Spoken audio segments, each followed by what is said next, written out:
All right, now we're receiving. Where can I see my microphone level? It's all the same. We're What? going into one.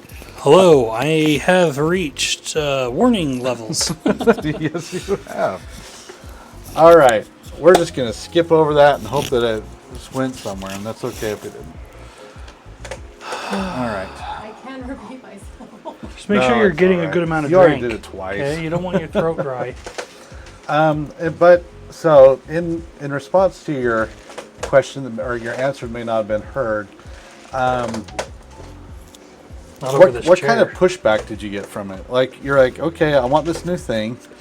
Is there a lot of competition internally for it, or is it like, hey, first person who gets the certification gets the job, or is it they're going to open it externally? I mean, what does it look like to getting into the position?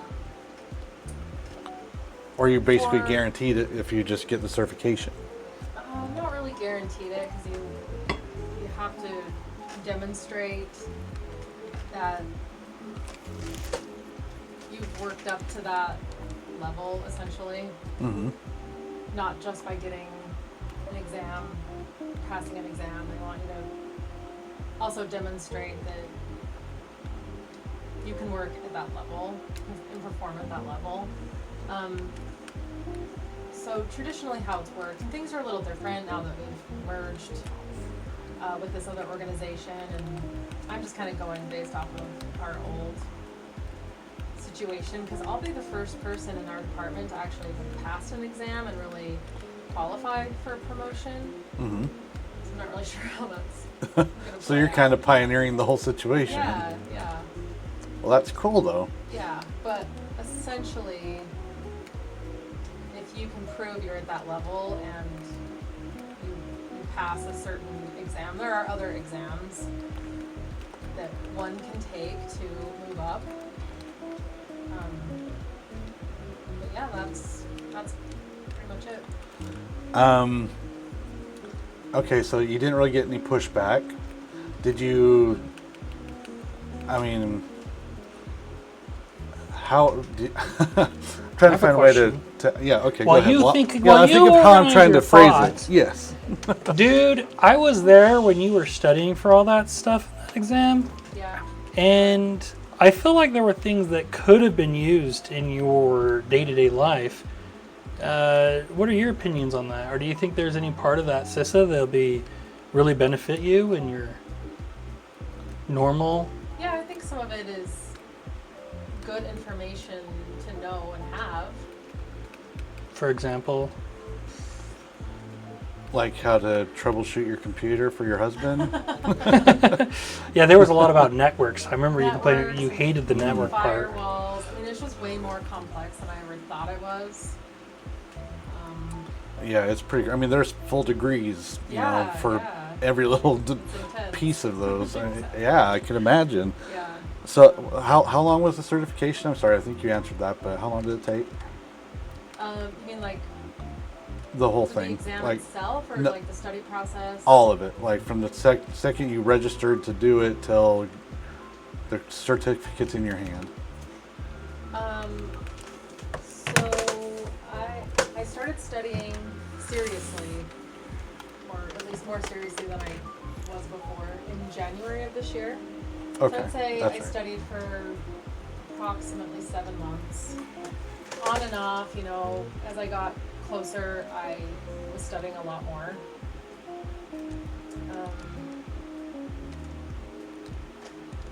Sorry, it's really hard to concentrate. I know and- it's a challenge for sure. Yes, it is. What was I saying? I had to get my guy to a safe spot so I didn't just get murdered while I was trying to fix everything. Oh yeah. For the registration process, though, they give you a rolling 12 months in which to take and pass the exam. You have 4 attempts.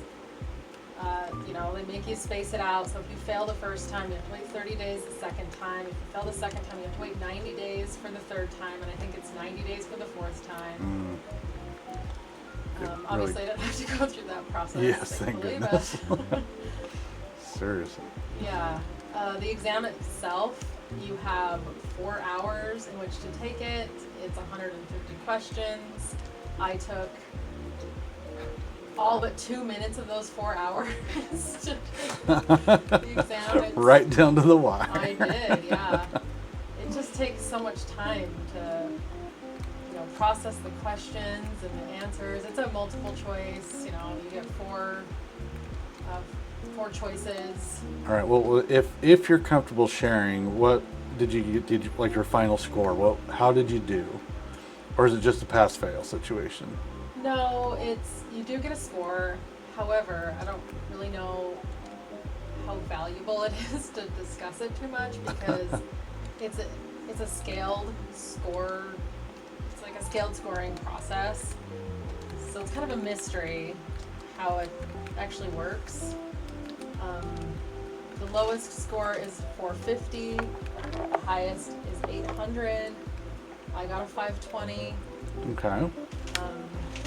Like my manager said, it doesn't really matter what you got, you passed. Good. Yeah, pass is a pass. Pass is a pass. Yep. The minimum 450 shows that you have like the base level of knowledge needed. Yeah. Which, I mean, with exposure, experience, yeah, you'll be there no problem. Mm-hmm. Well, I don't want to speak for you, but also, But, well, this freaking exam goes into like all these different things. Really, it's about having the expertise of what your company is actually using. yeah, Yeah. that's a good point. So the organization that does this is called ISACA, and when you're taking the exam and studying for it, you really have to think in the ISACA way, and it's not always like the real world way, or it's not always the most realistic situations or circumstances. So sometimes your own experience might actually hurt you. Okay. Because you think you know something where it's actually and you're like, not. oh, Yes. that's the real world way, or at least my experience, not the ISACA way. I try to do things the Osaka way.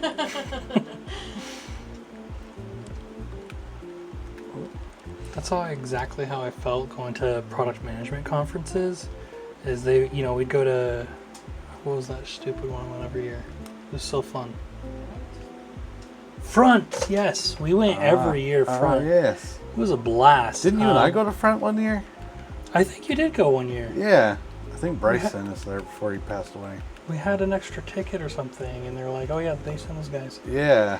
But yeah, it was fun. a use case conference, and a lot of the talk was, "Hey, this is how product management works," and it's like, not in the real world.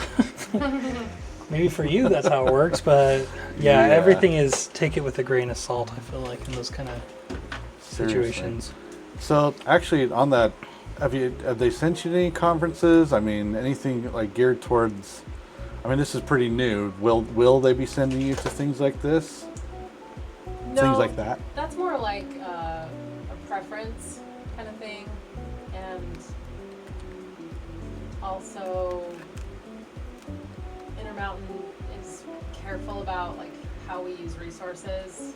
Right? We have to be good stewards of the resources that we have available to us. Try to Gotcha. keep costs down for patients. Right? You have to. Of course. So you can't do anything. Yeah. Because so, Jerry needs a new cast. Yeah. So typically people don't. Poor little Jerry. People don't travel too much unless it's necessary, like traveling for conferences and that. Yeah. All right. I know you have those other certifications. Does this one require you to get continuing education as well then? It does, yeah. All right. So, your personality. I wouldn't say you're an introvert, but you're pretty quiet. I would say I'm an introvert. You say it? Okay. I will. I'll use your word then. If you are an introvert, that's great. If you get into these roles, you start moving up. I mean, will you be in management? Will you then be over teams and have to start kind of being more assertive? I guess that's always possible. I don't really know if that's what I want, Mm-hmm. but I think eventually it could be a possibility. But it might be an expectation at some point. It's like, yeah, we're going to give you a team now, so lead them. Yeah, potentially. Okay. All right. Well, that was awesome. Obviously, our live audience isn't going to be able to see it too much, so we'll see. I'm being told that we can be heard and we can be seen, so I'm just going to let it roll. Whatever the live audience is seeing, fantastic. But we will post to YouTube. I'll cut out all the weirdness we've had, and we'll go from there. But None of us were weird. The technology was yes, weird. whoa, we are still. So I want to definitely- clarify that. We're very, So- very weird. All right, well, moving on. So, David, Yeah. Cassandra, thank you very much. You're I welcome. appreciate Thank all your you. insight into that. And last question. So, what advice would you give, particularly to young women of the future who are looking into a technological role? I feel like it's a man's world out there, and you've Yes. jumped right into it feet first. And I mean, are there any fears about that, or you're just like, nah, I'm just gonna do this thing? Yeah, more or less. Nah, I'm just gonna do this thing. Mm-hmm. I feel like I'm a bit adjacent, I guess, to IT, since it is audit. You know, we audit the people who actually do the IT work, Mm-hmm. if you will. Sure. As far as advice goes, Yeah. Some young girl says, I love Cassandra. I want to be just like her. What are your words to little Jessie? wow.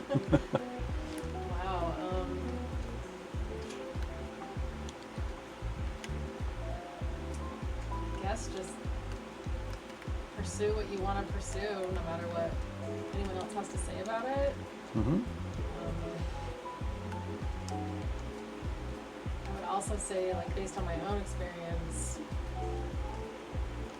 explore different things and, you know, really try to figure out what you want to do.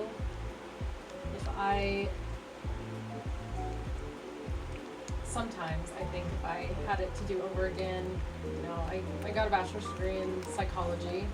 I might have gone into, like, computer science or something that I feel like would be a bit more useful. Mm-hmm. Yeah. Love it. All right. Very cool. All right. So, David, what are you playing? I am playing a game called Ark Survival Ascended. Is there Survival Descended? Yeah, this is the, what would you call it? The remastered version of Ark Survival Evolved. I was wondering that because I'm actually watching your screen and it looks a little prettier. So did Yes. they remaster it? And They did a give some bunch of upgrades? things. So, like, when you chop down a tree, it used to do something really weird. Oh, and then I just died by a thing. Oh, not a thing. One of the coolest things about the remastered version, though, is one, it's crossplay. So I can play with people on PC as well as Xbox. Since I'm on PlayStation, that's not available to every game. And then also, because it is crossplay and can work with PC players, they love their mods. Oh, And this one on my PlayStation 5, I can play with mods. And it makes it a whole other game. I tried to get into Ark Evolved before. It couldn't. You can ask me that question of why I'm playing this game. Yes. Why are you playing that game? My family loves this game, okay? Okay, well, who was the first person to get into it? Was it you or a brother, mother? I think it was my brother. For James, our listeners, probably. Yeah. David has a mother who loves video games. My mom would look at a video game and just be like, now what is this? Yep. And what do I do? This is my mom. If you're watching my stream, this is my mom. She's sleeping. That means she is not online right now. This is her husband. He is also not online. And then you can see my marker for Jimmy. That's my brother. he's moving, I think, so he might actually be online. So that's why I play this game. Family plays it, and before it was just like a weekend thing for me. I'd go on, they'd bug me, play Ark with us, play Ark with us. My mom would get in trouble. Can you go back to my base and bring me this thing? Okay, I will re-download the game so I can bring you this thing. And with the remastered version and these mods that they have on, it completely changes the game, so it's way more enjoyable to me. I haven't been able to stop playing. Very cool. Borderline addicted. All right, yes, community. That is one thing that Dan misses, or would probably say is the thing lacking most from modern video games, is that sense of community. Unless you get into MMOs, things like Destiny, even where you can build clans. I think they've come a long way with a lot of games, but there are so many single player experiences out there. It just kind of makes it a one and done guy sitting on his couch, not really hanging out with anybody. So it's true, and we'll talk about that a little later as well. But I know that's kind of been a deterrent for him. Would you say so, Dan? I kind of missed some of that. You're asking me a question. About MMOs and so forth. I totally. Maybe I'm the quiet talker. Dan, I was saying that I play with my family and I love it. And he said, you hate video games because you can't play with people anymore. Well, No, Aaron, hold it's on. not so much that. You're actually My mic off. is way off. Oh, it got turned off. So There we go. it's not so much I can't play with people, is I really like the interaction and where you can kind of talk with people and everything.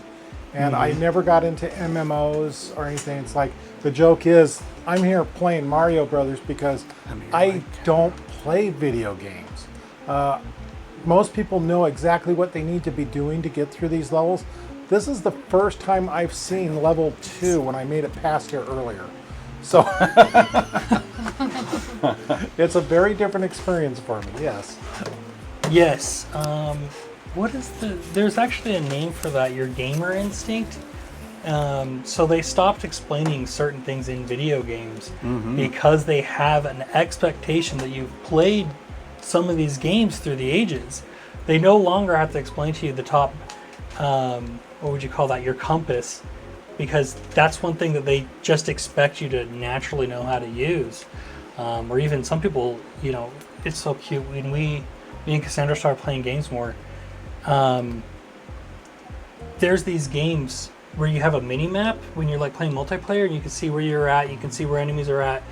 Cassandra never used the mini map. It was so frustrating to me because I'm like, this is how you know where they are. Like, how are you missing on this information? But when we switch to hardcore modes, that lack of reliance on having a mini map, because she didn't have that gamer sense, she was actually able to dominate more in hardcore mode because she was leveled the playing field. Sorry, that was a bit of a tangent. No, that's really I'll sit back. interesting. I watched a video of a guy who did the same thing. It was kind of a experience in gaming and psychology. He had his wife start playing Destiny 2, and he went through and noted all the lack of online notifications about how to use your super, how to throw a grenade, just things that are just essential to playing the game, and they're just not in there. And he's like, she was played for over like a month and a half before she even cast her super, and she had no idea how she did it, and was just like freaking out. She's like, that was the coolest thing, how did I do that? He's like, honey, you've been playing this game for like almost 2 months and you have never done that once. And it was like staggering of all the things that he's like, they just do not tell her how to do this. So no, I hear you. There's so many things that it's just like, it's inherent in gamers these days that if you haven't been in the circle for a while, you just are having a hard time. So that's really interesting. All right, so David. So back to you, Dan. What I'm going to tell yes, you yes. is, just kidding. This doesn't act. If you don't want to get into video games, you have to get into video games. Should I turn a different direction when I'm talking to people? It's up to you. I don't think it really matters. No eye contact here, okay? None. Cassandra, we'd go to work things and people are like, you video game? How do you get into video game? And I would always tell them Minecraft. I remember that being like the first 3D, because when you're playing on peaceful, you can take it at your own pace. And when you're dealing with blocks, it gives you a very clear target, I guess would be the best word for what I'm like how to look and move. Like I think that's the biggest thing that people have trouble with these days is how do you work two joysticks in these 3D worlds. And that allowed her to take it at her own pace, very slow, up and down the wall. She loved strip mining. Oh boy, did she ever. Who doesn't? And it worked out great for me because I was like, hey, go mine this area for me and get us resources and stuff. Good times. That's awesome. All right, David, Yeah. you and I are in the same boat right now. We are currently what some would call a sad man, which is SAHD, stay-at-home dad. You are now the guy who's expected to keep an orderly house, Yeah. to watch over your fur babies, right? As you call them, Troublemakers. troublemakers. Precious. Precious. So, David and I just came from a abusive relationship Oh boy. of a company, and now that we're on the other side of this, and I am actively looking for work, but in the meantime, I'm doing this awesome GamerDad talk show. David has decided to be a stay-at-home dad for now, and I think he's kind of loving it. So tell me, what surprised you about this decision? Something that's just like, you know what, we can do this, or I can do this. Tell me something that surprised you about it. Oh, I'd have to say how cool my wife has been about the whole thing, you know? When I first, I knew I was at risk because that company had a lot of money issues. And I think I'm allowed to say that. So she was not looking forward to me getting let go for my job. But once it happened, it was like, all right, cool. Let's just move on. No big deal. And then, yeah, we just decided, you know, she wanted to do things. We had just moved into that house and we kind of got messed over by some contractors. And so, yeah, we just been chilling. And you've been doing a lot of work yourself, right? Or Yeah. no? Cooking, cleaning, Yeah, I mean anything. Getting the yard in order. getting the yard in Yard, order. I have to dig up gardens all the day long. Tell me about it. That's what we did all day this week. We're putting down wood chips, which you can get for free if you call Drop Chip. There's our advertisement. You can get free wood chips. It's pretty cool. If you slip them a little 20 on the website, they prioritize you, but other than that, it's totally free. Dropchips.com. Dropchips.com. Like and subscribe to dropchips.com. I'm going to have to check that out. Dropchips.com. It's pretty sweet. Anyway, so yes. All right. Did I answer Do your you have any regrets? What is like the biggest thing you're like, oh, this has been really sucky about this particular situation? Besides Cassandra coming home being like, where is my dinner? Okay. Coming home. I work from home. Honestly, it's a bit of a little contention with us. One, I've always done the majority of the cooking and the cleaning. Mm-hmm. And so on that regard, it's become definitely more strictly my responsibility, which isn't like a huge deal. Would you say you've been... But the thing is, she used to work different hours than me. Mm. So when we started working in at the same time, and then we'd get home, and so the house, you know, it wasn't always in the best of order, but because it's so much harder. She doesn't like all the random noises and singing and blasting loud music. Mm-hmm. Well, because I have meetings and Yeah. So yeah, that's It's always not hard. conducive to Uh-huh. a Yeah. professional And environment. I'm like, dude, if you could just get one day in the office, then it would make my life. I could clean like 800% better if I didn't have to be so worried about the noise that I'm making, or, you know, sometimes it's like I have to go get errands in the middle of the day. We have one dog that has no brain, and Oh, sounds like a genetic disorder. he starts barking at me every time I get home. And it's actually super fun. Back to video games. Hey gamers, this is video game. He's actually super cute because he'll actually watch TV and our video games. And so every once in a while there'll be a creature on my screen. He hates horses, so probably not like this bug that's on my screen, but he'll just start barking at him. He'll run up to the screen and like jump at it. Freaks him out a little bit. So yeah, I got to be really careful. So that's one thing that was kind of like, oh, I love having you around, but Just let me win. you just won. No, Hell this yeah. guy, just let me win. I saw that on the Reddit actually. People are letting people win once they got their one. Oh, really? Oh, that's nice. Like make sure everyone gets their one, you know. Oh, yeah, I did it. Got You my know, one. community Fall Guys. Yeah, they're pretty cool people. Sorry, what was Look the at question that. again? Remind me Yeah, again. sorry. That was me. Because I had another part that I was gonna say. It was just anything you regret. Oh yeah, regrets. Yes. You were talking about Milo and the games and how he barks. It was at more of an stuff. answer to the previous question, if I'm honest. Yeah, that's all right. We're just chatting here. Regret. When I was let go from Swipe Clock, I wish I had asked to just get moved into support. Because they said they wanted to take product in another direction. Cool. Bullshit, probably, but cool. Didn't you start in support? I started in support, and Yeah. looking back now, honestly, that was probably one of the cushiest jobs I had. I honestly, Well, if you're knowledgeable any about Swipe Clock you know, people watching this, hit me up. I'll come back in an instant if I can be remote. there you go. Yeah, man. If my lesson and my regret, people, is, you know, so many times you see it in the shows. People are always looking for more. They're always looking for the next best thing. It's this stay-at-home dad thing. You know, learn to be content with where you're at. Our needs are being met. Cassandra has, you know, she works, but other than that, she really doesn't have to worry about anything else. Dogs are taken care of Nice. 24/7. So, are you a better cook now?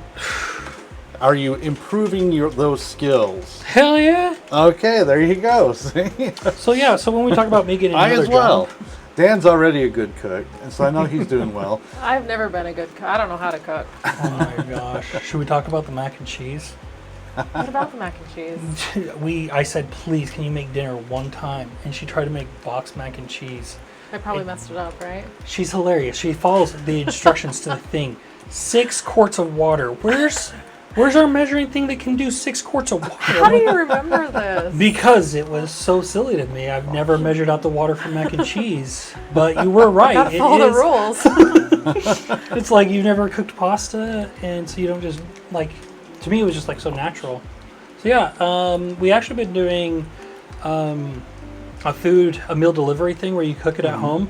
I won't name it until they sponsor you, but I'm down with that. I'm down with they have pros and cons. But yeah, they definitely help you. You know, it's actually one of my annoying things about it is you cook the same things in different meals because it really is like, you know, the same 10 things, and then they put it together in different ways to make, you know, 30 to 40 different meals. But it's annoying to me when I get a different recipe and then it tells me how to cook something a little differently than another one would have. And it's like, why would I cook it like this? The other way was so much simpler. You fools! You who's, made it who's worse. putting these recipe cards together? Probably some stay-at-home dad who's just starting, and he's like, "What am I doing? I'll make recipes. That'll work." So yeah, I've actually thought about doing my own video series on YouTube on how to actually cook these meals, because sometimes the instructions are not great, and I am the better cook. So I've actually come across that because we've talked. Some of the things I do is review, and I've reviewed a couple of cookbooks recently. oh And yeah, some of them are just really good, and some of them you're looking at going, you need an editor. One of them listed that to serve basically a serving of spaghetti was 2 pounds per person. oh my gosh, 2 pounds per person. Yeah, that is not typical. That's Okay. a very large Italian it's person. supposed to be 2 ounces. Wow. Okay, well, 2 ounces maybe that's not. I don't know if that's enough, but Yeah, I like my pasta too, but for I the don't metric, I don't that's think I could fit 2 pounds inside. 16 ounces per pound. So they were telling us to eat 32 ounces, which is 16 servings, apparently. That's, Jeez. oh my gosh. I'm feeling bloated and gassy just thinking of that. Oh my gosh. All right, so let's talk about your Dan. I guess the same question goes to you. I mean, Okay. you're retired. Yep. How old are you? I turned 61 this year. I am 60 right now. Okay, 60, and you've been retired for 2 years. 2 years. So you were in your still I your was late 58. 50s, and that is fantastic.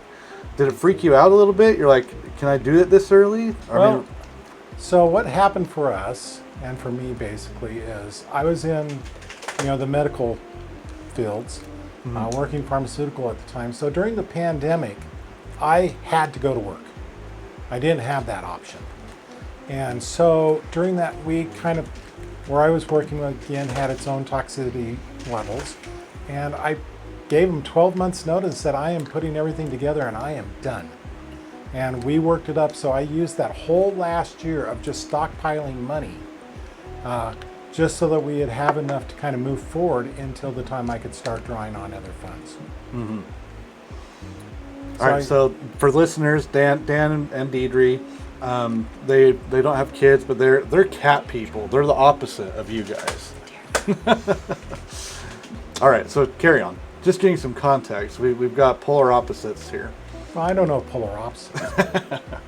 Yeah, it's you have what you care about, and that's what it is. Mm-hmm. Yeah, All we're right. in the same quadrant, I'm pretty sure. The quadrant. 4 legs, hair. It's all good. All right, sorry. Continue on. No, so I really didn't. There's been its own issues at times, but it wasn't ever like, oh, can we do this? Because we knew that we were in a position that, we had set up the financial. In fact, the company I worked for couldn't believe that I was retired, and they went to one of the people I know quite well there and said, what can we do to get Dan to stay? And he looked at him and he goes, if Dan says he has the money, it's not money. And they were shocked. They didn't know what to do. They were like, he said their jaws just kind of dropped because they're like, because they expect everybody to just need more money and they figured they could just buy me out with a better offer. Yeah. Mm-hmm. But yeah, it was to a point at that point, it was like, oh, no, I'm done with you guys. So yeah. That's awesome. So what was something that surprised you when you retired and you're like, I mean, you already kind of had a lot of things set up going into it, I feel. Yeah, You didn't do a lot of thumb twiddling and trying to figure out what you wanted out of life. You already knew. Was that an easy transition, or was it still took some getting used to? There was some getting used to it because I had it set up. I'd already been working as a writer, doing my review work. Like I mentioned to you guys earlier before we went on the air, I work as a professional reviewer of tabletop games, books, and movies. And at the time of my retirement, I was part of the League of Utah Writers on their board of directors and a chapter president for the Infinite Monkey Genre Writers. So that's right. If you can, I don't know if you can see it here next to me, but that's why the monkey's there. Yes. That's one of our mascots. And so I do that, and I was also working with the Film Quest Film Festival, doing reviews of the movies and Independent Film Festival, and also on their selection and awards juries. And I got involved with some other, organizations after retirement. So I had a lot of things lined up that I wanted to do.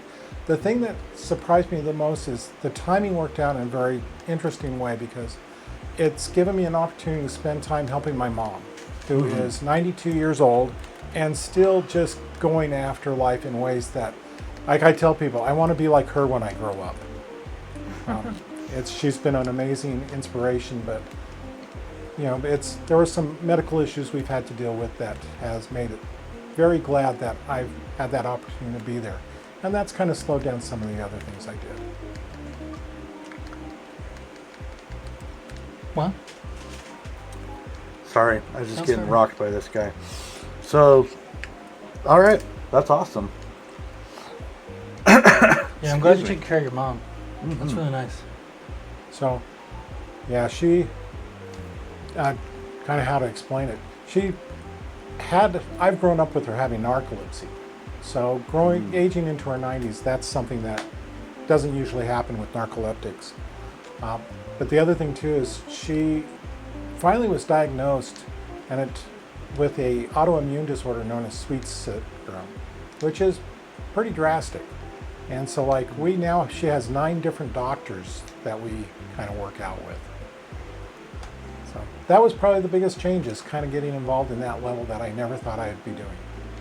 That's interesting. And she passed away. No. She's still around. Oh yeah, she's, like I said, let's see, to give you an idea of what, like I said, I want to be like her. On her on her 80th birthday, she zip-lined Provo Canyon. Wow. Earlier this year, at the age of 91, she went on a cruise, and one of the things they did is at the top of the cruise ship was a ropes course, and she did it. Yeah, this is That's wild. Yeah. She got upset because they were on the cruise and they were supposed to stop at one place so she could do one of those air tubes that simulate skydiving.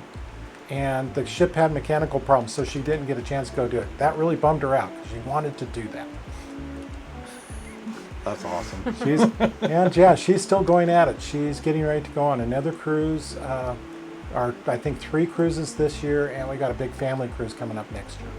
Wow. And the narcolepsy doesn't keep her down from doing any of that? Well, it's just something you deal with. It's another thing we deal with. She's got medication for that. She's got, and like I said, I grew up with her with that. She was one of those people that, back when that was first being discovered, she would carry out around information to people and tell them, this is what I've got. And they would say, oh no, you're just tired because you have kids. So she was one of those that actually helped pave the way in the medical for a lot of people to learn what it was really, what a narcoleptic was or is. And now she's doing it with Sweet syndrome because it's a very rare autoimmune disorder. Mm-hmm. But that's more about her than me, isn't it? No, that's fine. So what advice would either of you give to those looking to retire, those looking to just work from home? And on top of that, it's a little disassociated, but how has your relationship with your spouse changed in doing so? You want to go first on that one? Yeah, go ahead, Dan. Okay, I'll go first on it. Oh, go ahead, Dan. Sorry. So I looked at David, said Dan. Oh. So yeah, our relationship changed because Dee is also full-time retirement. So we had to learn to live together in ways that maybe we weren't quite ready for at the time. And so that's been kind of interesting. Very different than what I think a lot of people think about. And that's one of the things we realized. Yeah, it is a lot different than what we were expecting. You're just used to seeing each other for 6 to 8 hours a day, and that's it, right? Yeah. Now it's 24/7. And so we've learned to kind of work around each other in some ways, but also finding things that we do together. So one of the things I tell people, because I don't know if I tell people I'm retired, because some people get upset because I'm not of quote unquote retirement age. So it's kind of a joke. I tell people I became repurposed. I'm a full-time writer. And so I kind of do that, and I still do the reviews, and I work with a couple of game companies writing material for them. And so if you want to work from home, I think it's a great thing to do. And just find what it is you want to do and then throw yourself into it, because that's what you got to do. Absolutely. 100%. David?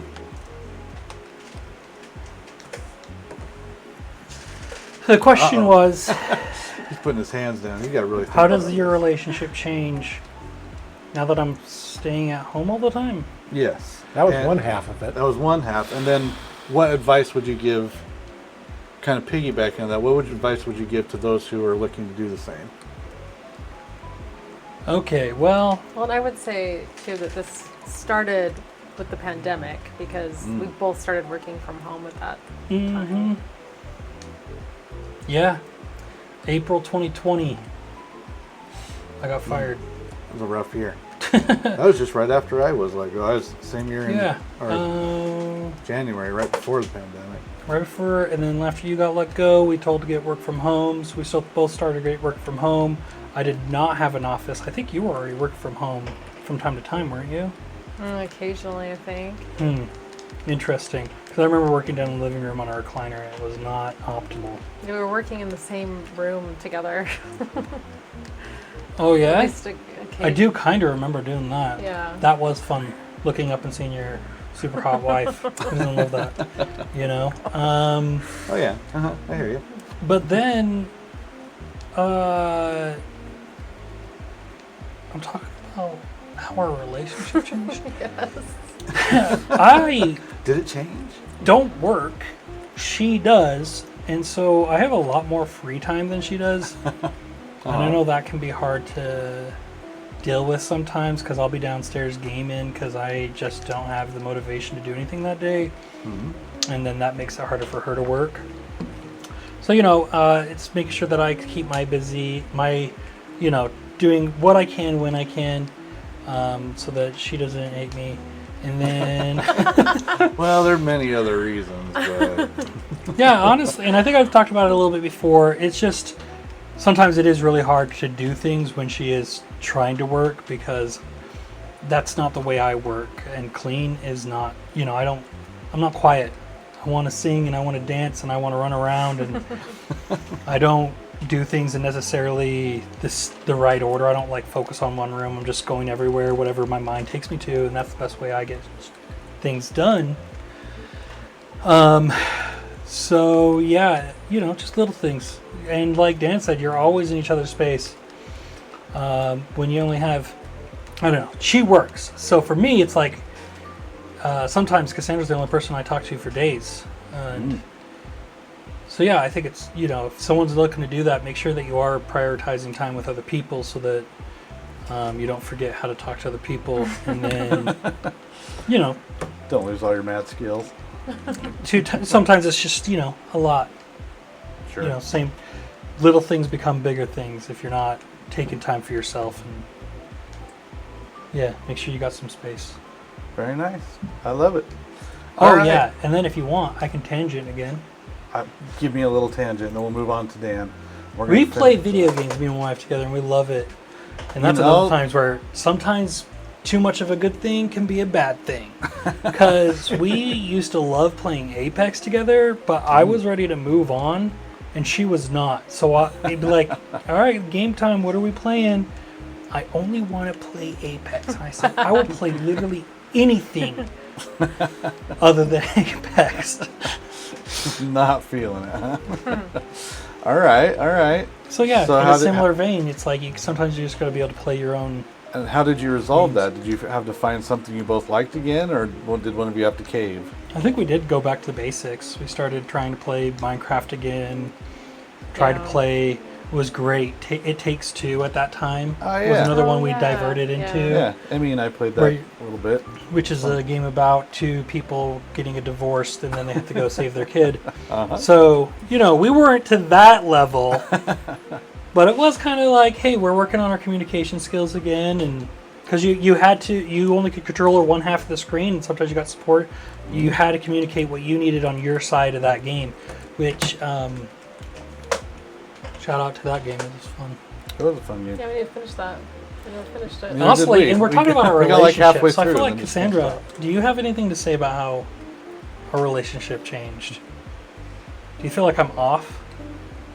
Off? No? All right, yeah, No, I we don't don't want to think so. start a fight here tonight, but, honesty is key. Yeah, no, I don't think you're off. That's good. Yeah. Very nice. David, excellent. Thank you very much. All right, Dan, what you playing back there and why? I am playing Mario Brothers because I don't play video games. The people that know me know I don't. So yeah, this is something I'm learning. All right, so, I mean, you grew up, in an era of video games, Atari coming out, and Nintendo. Was there a time you actually ever did? I played, I can say we had a Pong game when I was growing up, and a few of those simple ones like that. And there was, when the first computers were coming out, we had a few computer-style games, but nothing like this really. I never owned a console. I had some friends that were into games. They'd go out to the arcade. I'd try, might always lose. And like we were talking earlier, the last game that I ever played with anybody was when Doom came out, and I had friends, they had it at their work network. So we went there to play, and I couldn't keep playing because I got so motion sickness that I just had to lay on the floor. Just literally collapsed and said, nope, can't do it. Seriously. I mean, it was that bad. Wow. So that is pretty intense. Well, very, very nice. That's all right. So you're here. I appreciate you getting out of your comfort zone. It's literally the only rule in my place. You know, we try not to swear up a storm or anything, but anything else pretty much goes. But the guests have to be playing something. So that Dan has acquiesced to my request to play something, and he is doing better than I thought he would. I mean, he's at least got past the first level, so that's good. It's only taken me like, what, 2 hours? Hour and 20 minutes, that's all good. Minus the technical difficulties. All right, so Dan is here to talk to us about a few things, but we're going to start with writing. When did you first realize you wanted to be a writer?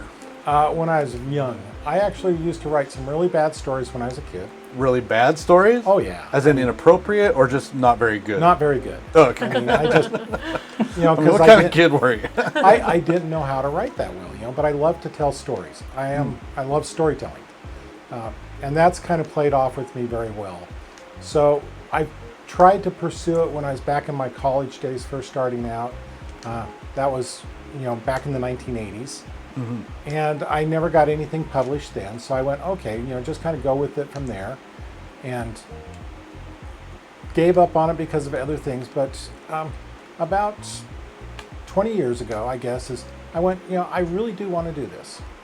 So I started kind of looking at some different things that I could learn.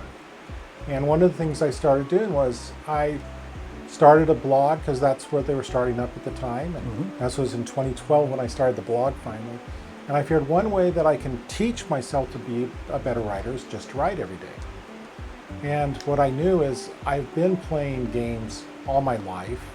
So I started Guildmaster Gaming, which was I started writing about tabletop games and started writing reviews of games. And that has just developed in a direction I never expected. Mm-hmm. You've done a lot of things with that website, I feel.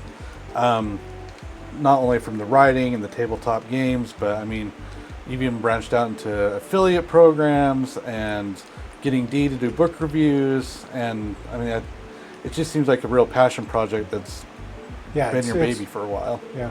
I'll admit what happened was as I was getting going, I went to a convention that no longer exists anymore called Conduit. So older people will know about Conduit. And I went to a panel that was being hosted by Utah Geek Magazine. And they're like, so what are you, why are you here? And they're asking the audience. And when they got to me, and we were, after some back and forth, I said, well, I'm trying to find out what you guys are looking for. And it was so funny because they go, well, we're not looking for stories, short stories. We got a lot of people that want to submit those. We really don't want to do them. But we saw that there's this new person around that's called Guildmaster Gaming. And the people I was with just started laughing and they're like, what? I go, I write Guildmaster Gaming. So I started writing reviews for them. And that was the step there. And then one day I get a call from them. And they go, hey, we got this opportunity to go to this new film festival. We know you do game reviews. Do you write movie reviews? And I went, well, I do now. And that led me to working with FilmQuest. And I've been with them every year. Even after Utah Geek shut down, director Jonathan Martin of FilmQuest said, yeah, no, come on back, you're in. So, and that's, like I said, yeah, I now work with 1, 2, 3. This year I'll be working with, in some level of programming, 5 different organizations.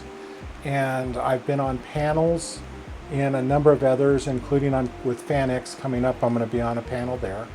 And I've done panels with them for the last few years.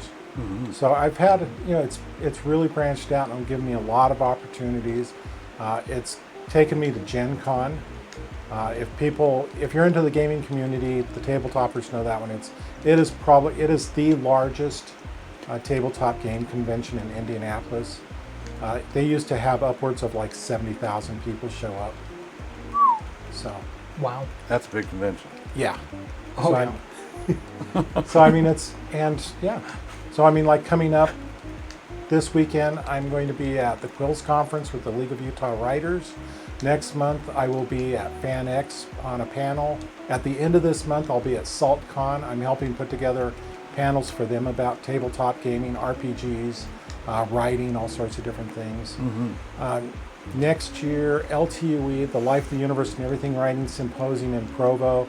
I am the gaming track lead, so I'm building all the panels and working with people.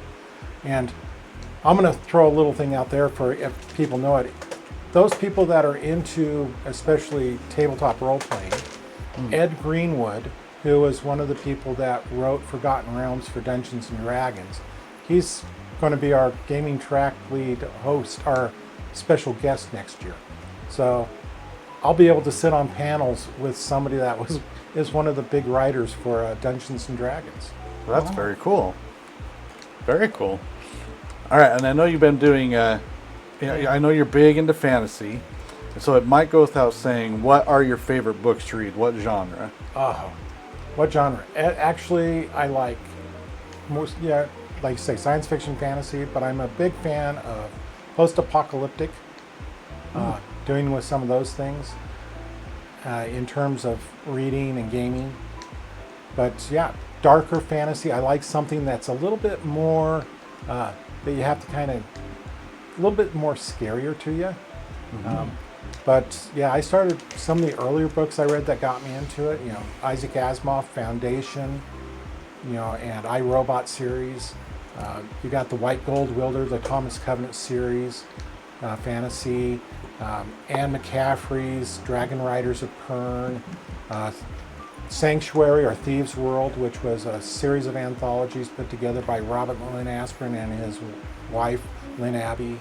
So yeah, right now, I don't have, I'll admit, I've been reading some different books lately because of the work I do in doing reviews. So I just finished up one called Death and the Taxman, and I'm getting ready to read a couple of books written by a local author for the Battletech world. Very nice. Wow. That's a huge series. I'm not an avid reader. My wife will laugh if she heard me say that, because she would say, "You know how to read?" I'd say, "Yes, I know how to read. I just, I have other passions, and that's okay." So, how important are book reviews for the success of a book? They're actually really important, how they work out. So like if people buying from Amazon, even if you go back and just give a quick review, Amazon actually has an algorithm that ties in with their advertising and everything for authors. And it's based on the number of reviews they get and how they're reviewed. So, if you have friends that write books, leave reviews that way. Doing reviews online. So I do have Guildmaster Gaming, my own YouTube channel, a few things, and I put those out there. It's a great advertising for people to use them as authors. And, there's Goodreads, which has some other book sites. But they actually do play a big, big part in helping make books work and get them out there to the marketplace. Some of them actually have rules that if you don't have reviews, you can't get certain qualifications. I was talking to one author recently, he said, yeah, you actually have to have a review to have one group even consider being a part of their organization. Wow. If you don't have, and they have to be professional reviews, they can't just be a friend. Yeah. And so it just makes it very, very different. Well, So yeah, if people are out there and they're interested in it, you just reminded me, I'm working right now with the West Jordan City Arts Council through the literary chair there, and I know their name's a little bit different than that, but I'm putting together a presentation. We are going to be working with them on how artists of all types, be it books, art of any type, the use of reviews, how to get them and how to make them effective as a form of marketing. And they're working to get that on the schedule, so that's probably going to come up within either August or September with them. Very interesting. Excuse me. So, what is your favorite part of being a writer? Okay, so I'm one of those people, and I tell this people all the time. I have never mind working. I've never liked a job. I like that. I'm going to use that.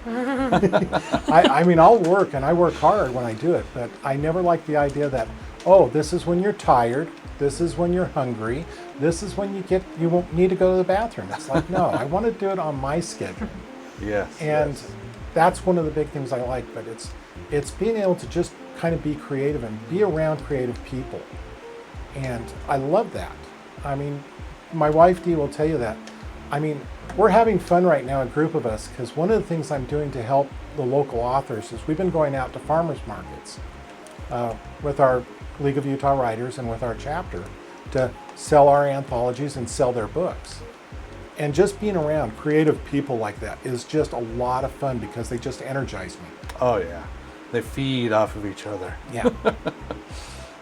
So that's probably what I think is probably the best, is just being around these people that, yeah, we all have self-doubts, we're, imposter syndrome and everything, but at the same point, it's like, yeah, you can start throwing an idea around and everybody gets onto it and you're going, oh yeah, and it just makes for a lot of fun. Have you ever had anybody just straight up steal one of your ideas? Oh yeah, oh yeah. Ouch! And did you say, hey, you owe me some kickbacks on this? Or you're like, no, you did something with my idea, so bravo. I mean, Well, what's your attitude? the one towards thing it? that's interesting is usually like when you're working with people, writers, if we, like everybody in this room right now, if we were to come up with one basic concept and say we're all going to write this story, every one of our stories would be totally different. Absolutely. That's one of the fun things we do with anthologies, our short stories. Our most recent one was called Ghost Towns. Any place that was once inhabited that now is not. So we had a couple of stories in this anthology that are about ghost towns. We have some that are about ghosts. We have one, mine is about, being the empty places their heart. And it's about the loss of their loved one. And another person did it that they're mourning the loss of the voices in their head because they're now on medication for multiple personality disorder. So it's, that's all from the same prompt. It's like, yeah, you can tell people and kick around different ideas, but even if you're trying to tell the same story, it's going to be totally different. Love it. So, on that same vein, what do you feel makes a truly great story? There are certain aspects every story needs.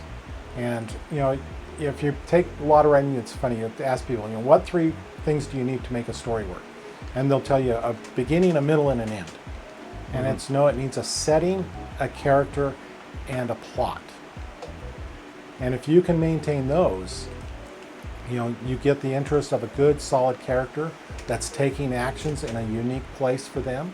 That's what makes a story work. You think about it. I'm sure everybody here has watched different movies, and you kind of watch some of them and you're going, oh, that was really good, but you're kind of going, I'm not sure why it was so good. And there'll be other times when you're going, that movie, it was supposed, they said it was really good, but I never got into it. I just couldn't. And if you find out a lot of times for those, one of the big reasons is one of those aspects is missing. And for a lot of us, it's the character. There's something about the character you're just going, no, I don't care about him. And so that whole aspect of story goes into all the different things. If we're sitting here playing video games, and I've heard people talking, there is an aspect of story to each one of these games that draws you in. Well, so what's the most surprising thing you've learned while writing your books? Something that just really blew you away. Is either, good or bad, but something that caught you off guard once you really started getting into it. Well, I do indeed have talent. there's always that. There is always that. Man, Because I'm good. anybody that's of an artistic bent, you go through imposter syndrome. Yeah, you What mentioned am- that. So, I mean, for anybody who's never heard of what that is, how would you describe imposter syndrome? Imposter syndrome is saying, how did I get here? I can't do this. Why do people like what I'm doing? And it doesn't matter if it's writing, if it's art. I mean, you've done programming, right? So have you ever sat there and go, why me doing this? This isn't my work really. This really is something somebody else should be doing. That's imposter syndrome. You think you're getting credit for something that really you shouldn't be getting credit for. And Yeah. I've known it. I know artists, that do painting, sculptors, movie makers, and every one of them is like, oh yeah. I mean, it's a reality that you deal with. So, for me, it was kind of learning. Yeah, I do have talent. I always wanted to tell stories, and I never realized my mainstay would be actually writing articles about other people's stories. That's the one that's really kind of surprised me because, like I said, I make a living now writing these reviews for a number of different outlets because I sell them. And then I'm now writing articles for, I've written material for a couple of different game companies. I can't tell you about it because they're under NDA. Of course. But the one I can talk about is I write for Gallant Knight Games and for their Tiny E-zine. And it's really kind of fun writing these articles and showing that, yeah, I can do it. Fantastic. Very, very cool. All right, so I'm a new writer. I've got something going on. I'm ready to publish. Is it time to self-publish or do you need to go traditional? What does that look like in 2024? It really depends on who you are. I've known authors that had a contract, like with Little Brown, a very substantial publishing company, and they broke it because they didn't feel like they had enough control over the project. I know other authors that are very much saying you have to go, traditional, and others that never want to go traditional. So it's what you feel comfortable with doing because it's different levels of work and what you want to do and what level of control you want. So to kind of give you an idea, if you're self-publishing, you have to remember all the work that goes into a book, not just the writing of it. There's a whole different levels of editing. So you either have to do the editing or hire the editors. Yes. And then once you get everything edited out, it goes through layout. Getting into the right looks so that it can go into book form.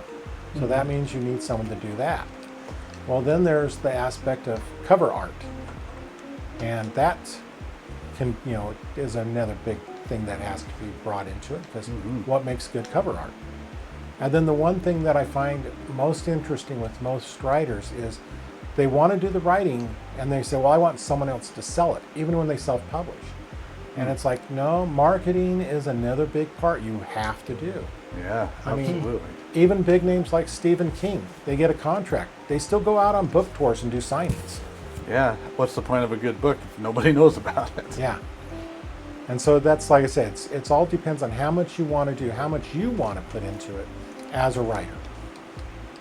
And that's like we talk about in our group, there's two different aspects. One is being a writer, the other is being an author. So, Very interesting. Yeah, I could see that.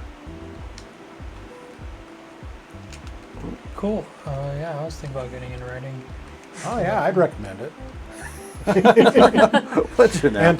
And I'll tell you this right now, if you're here in Utah and even in other places, there are great resources if you want to be a writer and it's not going to cost you a lot of money. I belong to the League of Utah Writers. It's an organization that is over 85 years old, and the whole function is to help writers to improve the craft the way they want to. And you can attend meetings and it doesn't cost anything. And meetings consist of going through, of learning how to write, learning how to publish. Like this month, we're not having a meeting because it's our annual conference for the league. But next month we have a presenter coming in to talk about parables and fables, and how to include those in your writing, and have them help you create your story. Very cool.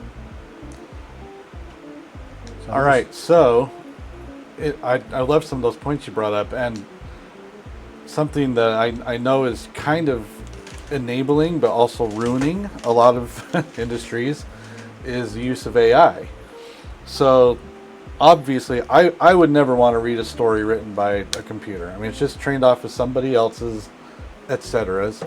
But I mean, how do you feel about someone who's like, I just need a really nice cover for this? I could just throw this in, DALL-E or OpenArt, and I could just get a cover made lickety-split that will service it, and no one would even be the wiser. Well, that is an interesting thing because it's something that's been in a lot of conferences lately. And there's some people, especially those that are more of the self-published, they'll advocate for it. Do it, and yeah, you can get some neat art. But I think my view personally, and for a lot of people that are writers and that, the view is, what I want, we're talking about, you don't want to read a book that's written by AI. So, and you're making your money as a writer, why are you now taking it away from an artist? And the argument that they have is, well, I can do this cheaper than if I hire an artist. You're right. But now you're taking another artist and putting them out of business. And isn't that what you're complaining about, what AI will do to what you do? And because of that, there's a lot of the publishing houses that if they find out one of their cover artists is using AI to generate cover art, they've fired them. Really? And they won't use them again. Wow. And I know one company, they went through and they went ahead and said, okay, we are going to pull all the books that they had out that were done that way and reissued them with new art. Wow. I'm shocked. Yeah. That's crazy. Well, it's it's like you say, is is it art or is it learning how to make the right prompt? Yeah, exactly. Yeah, and I've dabbled with it, and it's fun, and you can be really creative with it, but you didn't really create anything. You made it. You had an idea for a prompt, you hit a button, and you let some system trained on probably millions and trillions and billions of stolen images that didn't belong to anybody who these things are trained off of, and they gave you something that you now have full rights and usage over, but there's nothing that was created by that human touch is just gone. And as an artist myself, I agree. I mean, there's wonderful things about like Adobe Photoshop. I have a photo of a person sitting in a chair, but I just get it from my my superiors that this person needs to actually be sitting in a wheelchair. So I either go find a wheelchair, take a picture of it at the right angle, spend hours photoshopping it, or I select the chair and I go to my new generative fill in Photoshop and I say, put this man in a wheelchair.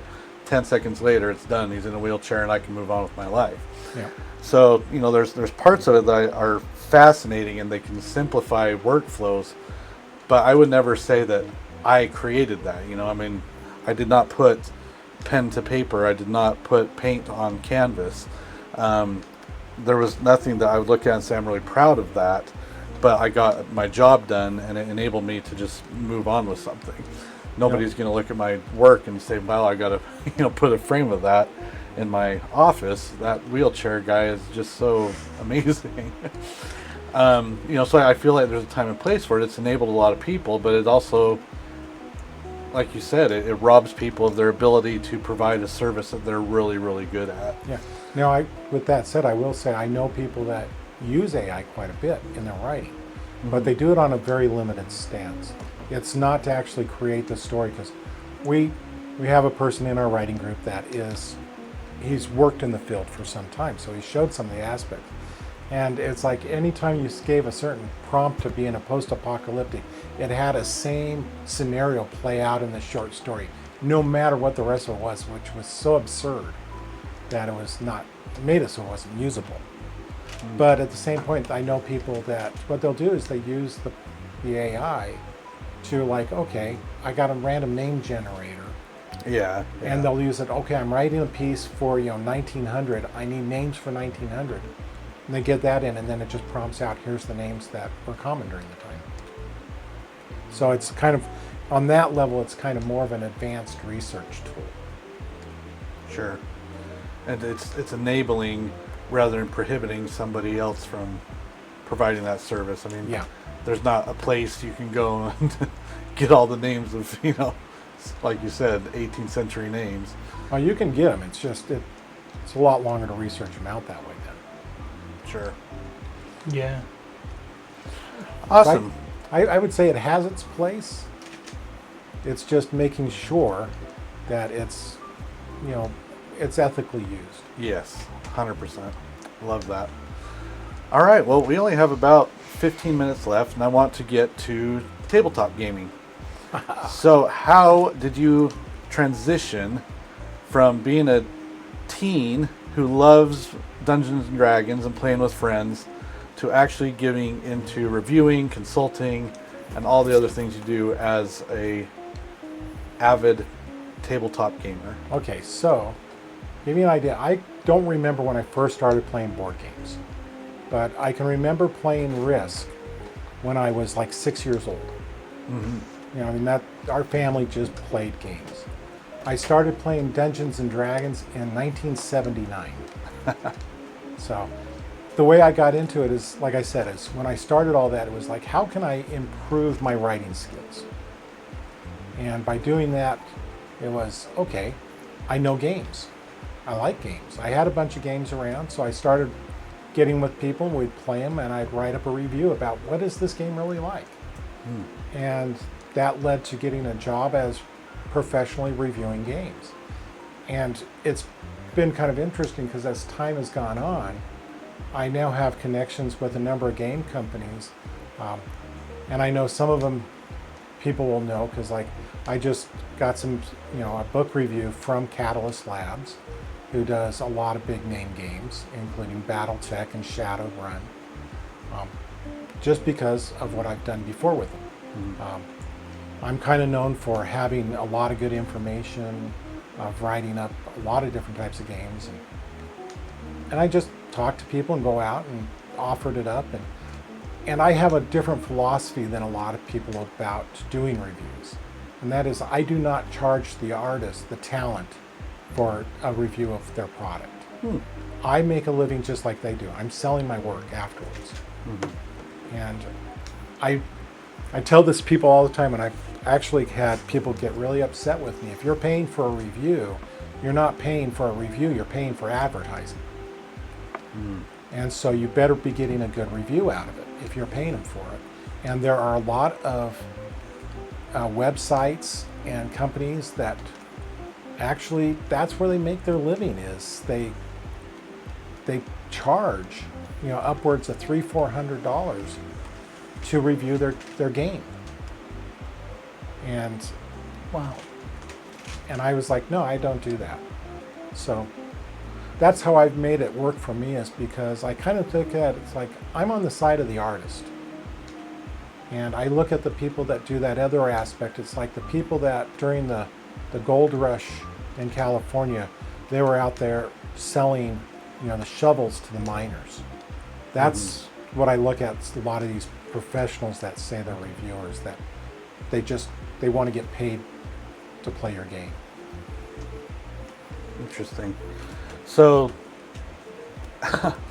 so do you finish every game that you're given to review? I mean, like beginning to end, you learn all the ins and outs of how they want you to play it and play it the way intended, or do you kind of get a feel for the game without having to commit to 3 hours to learning it, playing it, getting a group together? What's your process with that? Well, I've got a really good gaming group, and that helps. So I can sit down and I'll read through the rules and I'll learn how to play the game, maybe even dry run it. and then we'll sit down and play it. And like I said, it's worked out really well because we got a bunch of good players. Some of them we have been gaming together for over 30 years.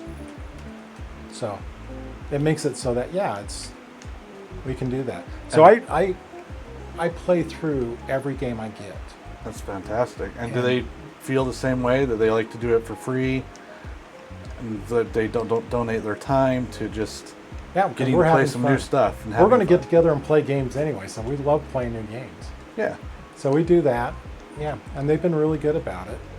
And then, like, the one thing we do for role-playing games, because I do a lot of reviews of role-playing games, is I'll sit down as I'm going through the system, I'll make characters, and then they usually have some type of adventure or something that you can run to learn how to play.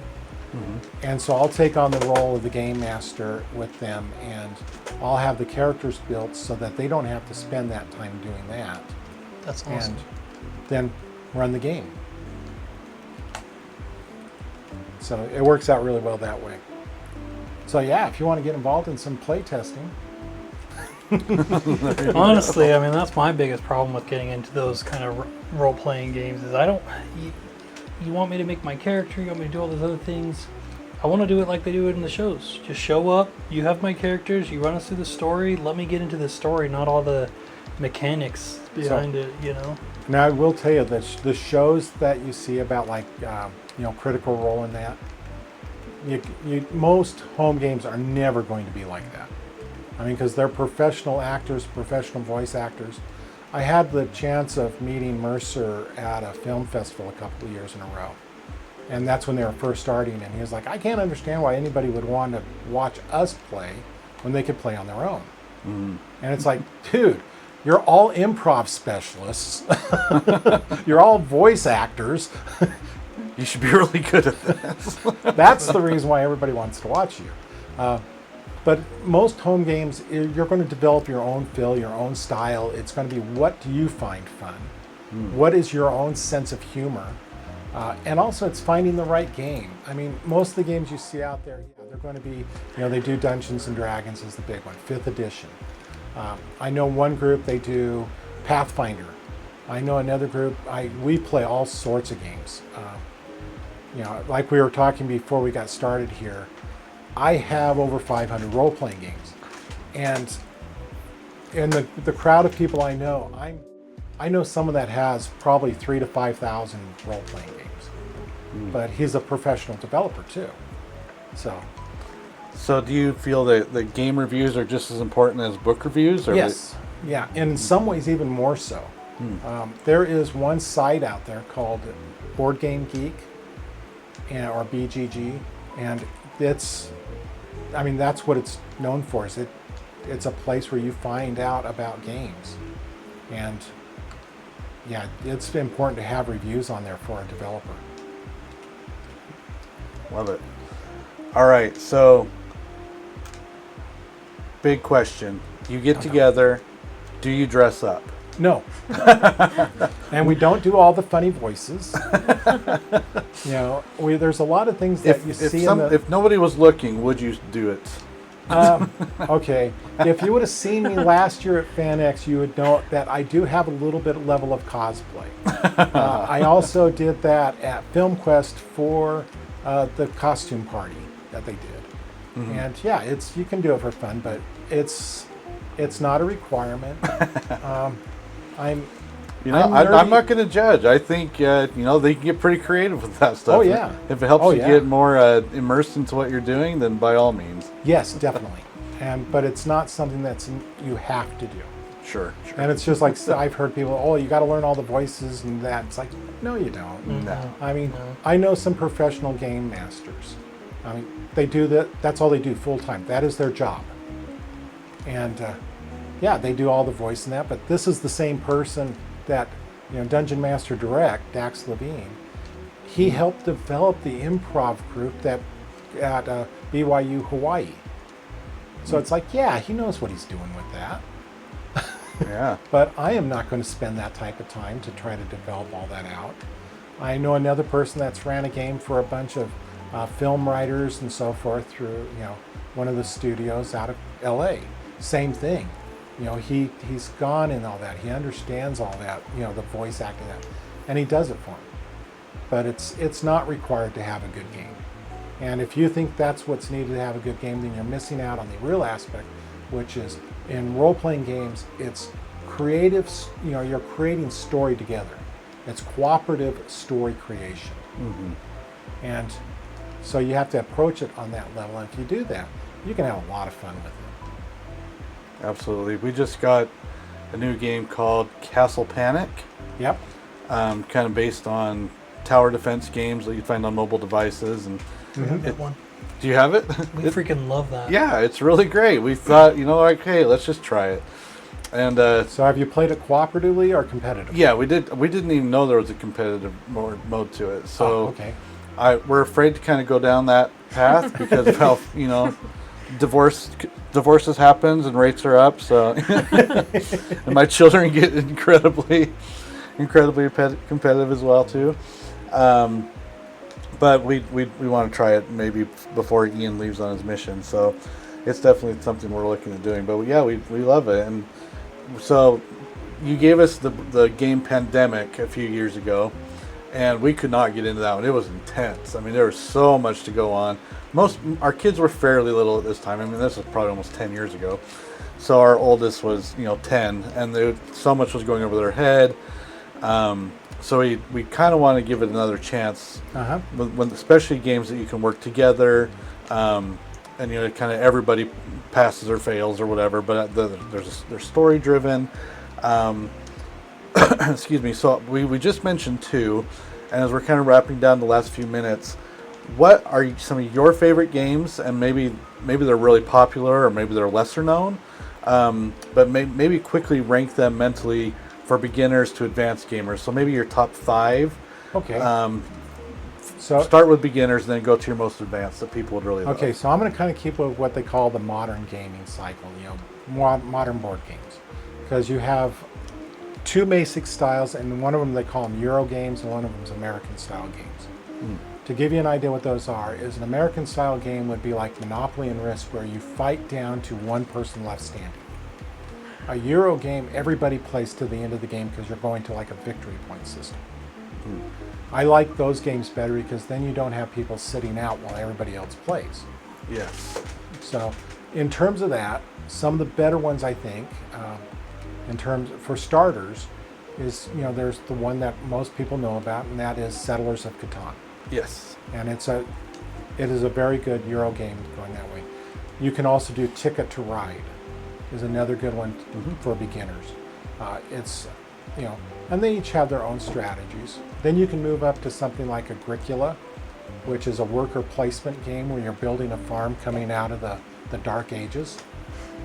And so those are some good ones to kind of start. If you're going into more advanced games, it really depends on what you want to do. Because you can go into something that you can spend hours playing.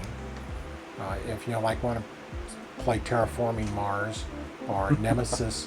And Nemesis is basically you're playing the movie Aliens. Nice. And you are not expected to win. I mean, everybody is pretty much expected to die. That sounds intense. It is. I mean, it's a fun game, but it really gets out there. There's some really good cooperative games. You mentioned Pandemic. Pandemic's a good one. I will say one of the variations of Pandemic, I think, addresses some of the issues that the original kind of has and makes it better is Pandemic Ibernia. You're actually playing the Ibernia Peninsula in, I think, about the 1800s. So it gives you a whole different aspect of kind of having to work together and getting around, that part of the European continent and, solving the problem, solving the outbreak. I'm trying to remember another good it's not Backdraft. I'm drawing blank on the name now. There's another really good one. You're playing a firefighter crew, and you're rescuing people from the home. Backdraft, like the 1990s yeah, movie? But it's. I don't think it's called Backdraft. That's the reason I'm going, I'm drawing blank on the name. But it's that aspect. You're playing the fire crew. And what makes that one really good is you start out, you have the beginner's level, and as you get better at it, you can advance the game to different levels to make it harder. And then you can also change it up and play different buildings. So it makes it harder again, or with a whole different twist. And they've got some expansions for that one so that you can try different things and go into different buildings like businesses. One of them I think is like a strip mall. So you have a lot Save of everybody from Sbarro. basically, yeah. So I mean, there was some really good ones out there like that. That is awesome. And then if you're, when you're saying good games, top 5, that's, like I said, so depends. We were talking earlier that I have a friend, some of his favorite games include Patchwork. And Patchwork is you are drafting out pieces of fabric that are up to choose to make patterns to make your own quilt on your board. And as you're doing that, if you reach certain patterns, you can add buttons to your quilt, or the cats come and lay on your quilt, and that gives you more bonus points. Okay. Another one that they really like is Copenhagen, and what it is it's the look of the old style, Denmark buildings, and you're building those. And so you have to get these different shaped pieces that are available and put them together to make them to fill up your board as best as possible. Interesting. So those are some fun ones. Love it. Thank you. That's really great. So to wrap up, the last question, you've already mentioned some of the panels you served on. Presented on, presided on, I don't know, whatever you call it. Been on. Yeah. Excuse me. Which of those did you just really eat up and love being part of the most? Oh, God. That's a tough one. Probably one of the best ones I ever did came about last year. And I put together a panel for FanX, and it was H.P. Lovecraft's impact on modern horror stories. And what made it so good is I was able to get Jonathan Martin, who is the director of the Film Quest Film Festival, and he is known for doing some horror work.